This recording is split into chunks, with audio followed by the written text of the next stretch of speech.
नमस्कार बच्चों, मैं हरिंद्र कुमार। कक्षा 11 कॉमर्स, सब्जेक्ट है अकाउंट्स। इसमें फर्स्ट चैप्टर में जो अब तक पढ़ चुके हैं लेखा शास्त्र का जो परिचय है, उसमें पुस्तपालन, लेखाक्रम और पुस्तपालन के उद्देश्य, उसके लाभ आदि के बारे में डिस्कस कर चुके हैं। आज अकाउंट्स में जो महत्वपूर्ण जो शब्द है, जिनका अकाउंट्स में बहुत ज़्यादा यूज होता है, आज उन शब्दों के बारे में हम डिस्कस करेंगे और इनका सभी बच्चों को अच्छी तरह से पता होना बहुत ज़रूरी है। कॉमर्स में जो ये वर्ड है, इनके बारे में अच्छी तरह से सभी को डिटेल में भी मालूम होना कंपल्सरी है। आइए अब हम इन जो वर्ड है उन पर डिस्कस करते हैं। सही बच्चे ध्यान से सुनेंगे, ठीक है। नंबर 1, महत्वपूर्ण शब्दों का स्पष्टीकरण। तो नंबर 1 पॉइंट है इसमें पूंजी। पूंजी किसे कहते हैं? कैपिटल। उस धनराशि, माल और संपत्ति को पूंजी कहा जाता है जिसे व्यवसाय का स्वामी व्यवसाय में लगाता है, अर्थात जिस राशि से व्यापार शुरू करता है। चालू व्यवसाय में कुल संपत्तियों में से बाह्य देय राशि घटाने के पश्चात शेष बची राशि को पूंजी कहते हैं। तो जो हमारे पास पूंजी, कैपिटल, टोटल जो संपत्ति है उसमें से कुल दायित्व, टोटल जो लायबिलिटीज है उसको लेस करने पर जो हमारे पास शेष बचता है उसको पूंजी कहते हैं। और नंबर 2 है दायित्व या देय धन, लायबिलिटीज। वह धनराशि जो व्यापारी को दूसरों को देना है, वह धनराशि जो व्यापारी को दूसरों को देना है दायित्व कहलाता है। दूसरे शब्दों में जो धन फर्म के स्वामी को के अतिरिक्त अन्य पक्षों को दे है वह दायित्व है। जैसे कुल दायित्व बराबर कुल संपत्ति माइनस पूंजी। संपत्ति में से पूंजी को लेस करने पर क्या बचता है? Total liabilities. अब इसमें दायित्व निम्नलिखित 2 प्रकार के होते हैं। दायित्व कितने प्रकार के होते हैं? 2 प्रकार के। नंबर 1 है चालू दायित्व। ये सब दायित्व जिसका भुगतान 1 वर्ष के अंदर कर दिया जाता है या देय हो जाते हैं, उन्हें चालू दायित्व कहते हैं। ऐसे दायित्व जिनका हम भुगतान 1 वर्ष के अंदर कर देते हैं या कर दिया जाता है, या वो देय हो जाते हैं, उसे हम चालू दायित्व कहते हैं। जैसे देय बिल, अल्पकालीन ऋण, बैंक अधिविकर्ष, लेनदार, आदत व्यय, अनुपार्जित आय। ये करंट लायबिलिटी, जो चालू दायित्व हमारे जो 1 वर्ष के अंदर ही जिनका हमें पेमेंट करना पड़ता है, उन्हें चालू दायित्व कहते हैं, ठीक है। फिर इसके बाद है नंबर 2 पॉइंट है स्थायी दायित्व। ये से दायित्व जो चालू दायित्व नहीं है, स्थायी दायित्व है। ये दायित्व 1 वर्ष में अधिक समय में देय होते हैं। उदाहरण दीर्घकालीन ऋण पत्र। जो स्थायी दायित्व क्या है? जो दीर्घकाल, जो लंबे समय के लिए हमने जो लोन ले लिया, लॉन्ग टर्म लोन है, या जो हमारे ऋण पत्र डिवेंचर है, वो एक तरह से हमारे क्या होते हैं? स्थायी दायित्व।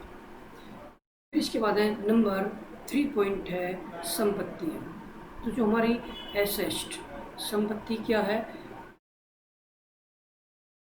वे सभी वस्तुएं जिन पर किसी व्यक्ति या संस्था का स्वामित्व अथवा नियंत्रण होता है, स्थायी या अस्थायी रूप में बहुत समय तक व्यापार को चलाने एवं लाभ के लिए प्रयोग की जाती है एवं व्यापार चलाने में सहायक होती है, संपत्तियां कहलाती है, ठीक है। जो एसेट है, कुल संपत्तियां बराबर कुल दायित्व प्लस पूंजी। यदि दायित्व में पूंजी को प्लस कर दिया जाए तो हमारी टोटल संपत्ति हो जाएगी। अब संपत्तियां निम्न प्रकार की होती है। संपत्ति निम्न प्रकार की होती है।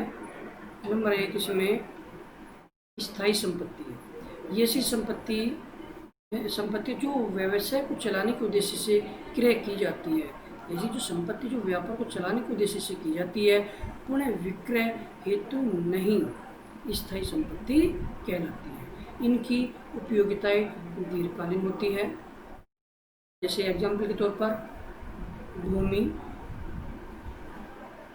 भवन, मशीनरी, फर्नीचर, कार आदि। जैसे बिल्डिंग है, मशीन है, फर्नीचर है या कार है, ये हमारी क्या है? स्थायी संपत्ति। फिर इसके बाद इसमें होती है अस्थायी संपत्ति। इन संपत्तियों में वृद्धि या कमी सामान्यतः होती रहती है। इन्हें अल्प अवधि में बेचने या रोकड़ में परिवर्तित करने के लिए रखा जाता है।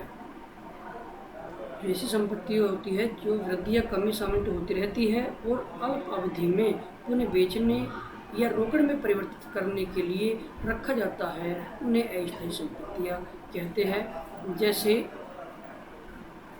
देनदार, डेबिटर्स, प्राइबिल, बीपी, रोकड़ कैश और एक होता रहते स्टोर। ये होती हमारी अस्थायी संपत्ति। फिर इसके बाद नंबर 3, काल्पनिक या बनावटी संपत्तियाँ। वे संपत्तियाँ जो वास्तव में संपत्तियाँ नहीं होती परंतु चिट्ठे के संपत्ति पक्ष में दिखाई जाती है।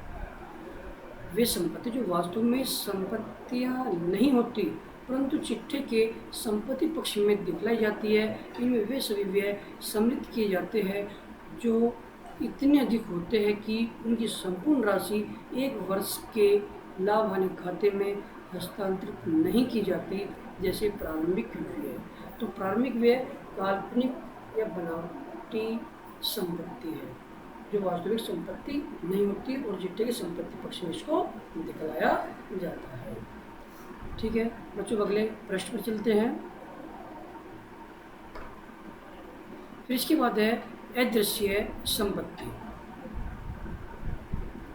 अदृश्य संपत्ति ऐसी संपत्तियां जिनका सामान्य बाजार में क्रय विक्रय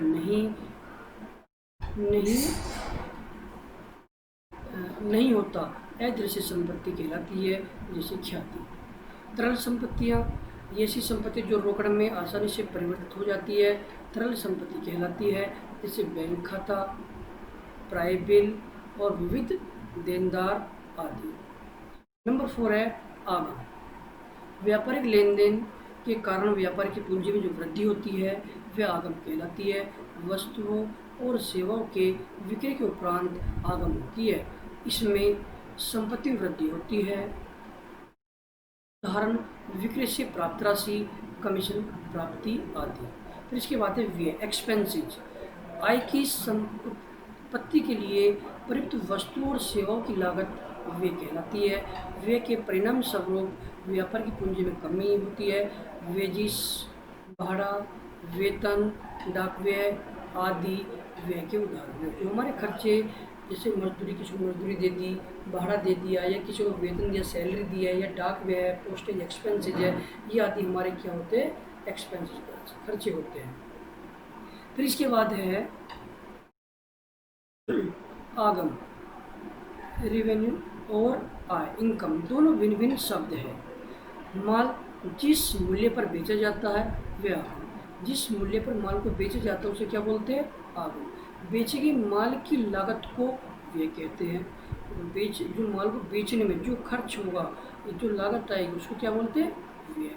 जब आगम व्यय से अधिक होता है, जब आगम व्यय से अधिक होता है तो इस अंतर को ही आय कहते हैं। फिर इसके बाद है नंबर 6। नंबर 6 है क्रय। माल की ऐसी कोई भी खरीद जो विक्रय करने हेतु की गई क्रय कहलाती है। यह है उधार खरीद करने पर उधार क्रय और नगद खरीद करने पर नगद क्रय कहलाती है। क्रय की कुल राशि में से क्रय वापसी, जो माल हमने क्रय किया उसमें से हमने कुछ माल को वापस कर दिया तो उसे क्या बोलते हैं? क्रय वापसी। और व्यापारी द्वारा निजी प्रयोग हेतु निकाला गया माल आदि को घटाने पर शुद्ध क्रय की राशि पता चल जाती है। व्यवहार में शुद्ध क्रय का ही प्रयोग किया जाता है। इसी तरह से बिक्री है सेल्स। व्यापारी जिस माल में व्यापार करता है उस माल की बिक्री को विक्रय कहते हैं। जो व्यापारी है जिस माल में जो व्यापार कर रहा है वो जिस माल में व्यापार करता है उस माल को ही विक्रय कहते हैं। जब माल नकद बेचा जाता है तो नकद बिक्री, जब उधार माल बेचा जाता है तो उधार बिक्री कहते हैं। माल बिक्री अधिनियम 1930 की धारा 4 के अनुसार विक्रय अनुबंध एक ऐसा अनुबंध है जिसके अनुसार विक्रेता एक निश्चित मूल्य के लिए माल का स्वामित्व क्रेता को हस्तांतरित करता है। इसके बाद नंबर 8 पॉइंट है रहती एवं स्टॉक। इसके बाद इसमें वित्तीय अवधि की समाप्ति पर जो बिना बिका हुआ माल बचता है उसे रहतिया या स्टॉक कहते हैं। इसका मूल्यांकन लागत मूल्य या बाजार मूल्य में से जो भी कम है। स्टॉक है उसका जो मूल्य है, बिका हुआ जो माल, जो हमारे पास जो माल बच जाता है उस रहतिया या स्टॉक कहते हैं। इसका मूल्यांकन लागत मूल्य या बाजार मूल्य कॉस्ट प्राइस और मार्केट प्राइस इसमें से जो भी कम होगा दोनों में से उसी मूल्य पर किया जाता है। रहतिया दो प्रकार का होता है, प्रारंभिक रहतिया ओपनिंग स्टॉक और अंतिम रहतिया क्लोजिंग स्टॉक। प्रारंभिक रहतिया जो पिछले वर्ष का जो माल हमारे पास और अगले वर्ष में यूज हो जाता है उसे क्या बोलते हैं, प्रारंभिक स्टॉक है। जो माल हम लगाकर व्यापार स्टार्ट करते हैं वो प्रारंभिक स्टॉक है, और जो लास्ट के अंत में शेष बचता है वो अंतिम रहतिया क्लोजिंग स्टॉक कहलाता है। पहले वर्ष का क्लोजिंग स्टॉक अगले वर्ष के लिए क्या हो जाता है, ओपनिंग स्टॉक। वित्तीय अवधि के प्रारंभ में जो बिना बिका हुआ माल शेष होता है उसे प्रारंभिक रहतिया, और वर्ष के अंत में बचे माल को अंतिम रहतिया कहते हैं। इसके बाद है नंबर 9 देनदार अथवा ऋणी डेबिटर्स। जिस व्यक्ति, संस्था, कंपनी अथवा निगम से उधार बेचे गए माल के मूल्य को व्यापारी को वसूल करना है वह व्यापारी के देनदार है। अर्थात व्यापार को जिस व्यक्तियों से रुपया लेना है वह व्यापार के देनदार है। नंबर 10 पॉइंट है लेनदार और ऋणदाता। इसमें उधार माल क्रय करने के बदले धन जिस व्यक्ति को देना शेष है वह व्यक्ति व्यापार के लेनदार है। पक्ष में व्यापार को जिस व्यक्ति को धन देना है वह देनदार है। इसके बाद है हानि, जो लॉस है, व्यापार में जो लॉस होता, हानि संपत्ति की ऐसी कमी है जिससे व्यवसाय को कोई लाभ नहीं होता। हानि और व्यय में यह अंतर होता है, व्यय लाभ कमाने के उद्देश्य से किया जाता है, लाभ तो व्यय है लाभ कमाने के उद्देश्य से किया जाता है, जबकि हानि में ऐसा कुछ नहीं होता। जैसे माल का चोरी हो जाना हानि है, परंतु डाक पर किया गया खर्च क्या है, वो व्यय। इसके बाद है नंबर 12 पॉइंट है 12 पॉइंट व्यापार का स्वामी। वह व्यक्ति जो व्यापार में पूंजी लगाता है। व्यापार का स्वामी कौन होगा, जो व्यापार में पूंजी लगाता है, व्यापार का संचालन करता है, व्यापार का जोखिम उठाता है और व्यापार लाभ का अधिकारी होता है, वही व्यापार का स्वामी कहलाता है। तो व्यापार का स्वामी कौन कहलाएगा, जो व्यापार में पूंजी लगाता है, व्यापार का संचालन करता है, व्यापार की जोखिम उठाता है और लाभ पाने का जो अधिकारी होता है वही व्यापार का स्वामी कहलाता है। एकल व्यापार में एक ही व्यक्ति स्वामी होता है, जबकि साझेदारी फर्म में सभी साझेदार संयुक्त रूप से स्वामी होते हैं। इसके बाद है नंबर 3 ऋण। व्यापारी अपने घरेलू या निजी कार्य हेतु जो रोकड़ या माल फर्म से निकालता है वह उसका आहरण या निजी व्यय कहलाता है। ठीक है। सौदा व्यापार से संबंधित, फिर इसके बाद है सौदा है व्यापार से संबंधित वे समस्त क्रिया जो अन्य किसी पक्ष के साथ उधार या नकद के रूप में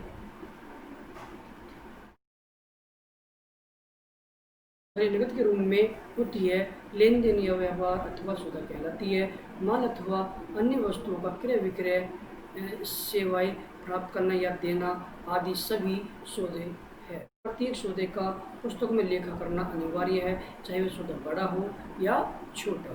इसके बाद है 15 पट्ट या कटौती।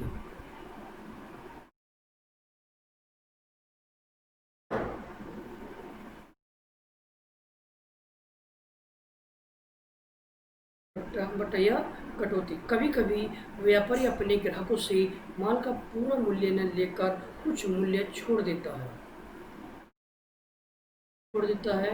इस छोड़े गए मूल्य को कटौती कहते हैं। जब व्यापारी द्वारा प्रदान की जाने वाली कटौती मूल्य सूची में लिखी होती है, सभी ग्राहकों को दी जाती है, तो उसे व्यापारिक छूट कहते हैं। जब छूट बेचे गए माल का भुगतान शीघ्र प्राप्त करने के उद्देश्य से दी जाती है, तो उसे नकद छूट कहते हैं।